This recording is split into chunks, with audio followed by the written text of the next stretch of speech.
Are you mad at Andy? Get in line.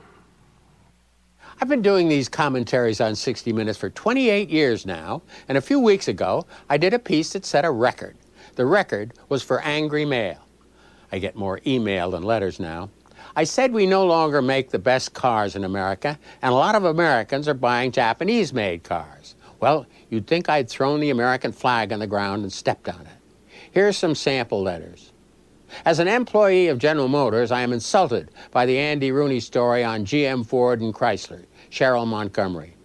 Marilyn Hersey DeWeese writes, I do not believe it is lack of quality that has adversely affected General Motors. The product has been getting better and better. The problem is that the intellectual elite have decided it's uncool to drive American. A lot of letters blame the unions. To lay the blame on the auto manufacturer's naming policy and ignore the fact that unions have brought the GMs and Fords to their knees is poor reporting. Dan Wilhoit. Charles Jameson. Last year, GM spent $5.2 billion on health care for its employees, retirees, and dependents. That's $1,525 for every car they made.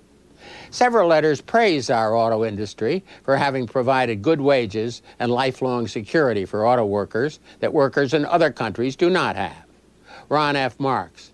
Sometimes making purchase decisions based on nationalistic reasons makes more sense for the overall good of our country. I made the mistake of suggesting it was only American cars that had silly names. I was corrected. Robert Kudrowski Jr. writes, Toyota alone has at least 17 different models with names. Someone sent me this bumper sticker they wanted me to display. Drive American. Fred Witt wrote a mean letter. I think the birds nesting in your bushy eyebrows have started pecking at your brain. Paul Pakskowski, isn't it time you retire? Irene White, after watching 60 Minutes my entire life, in the future, I'm going to tune into the cooking channel. I had no idea that Andy was part of the right-wing media. Randy Johnson. Mike Mumma says, I can't wait to have a Japanese commentator come over here to take your place. Several letters questioned whether CBS complained about my comments regarding the car companies who buy commercials. No, they did not. I'm proud to say that no CBS executive has ever stopped me from saying anything, no matter how dumb it was.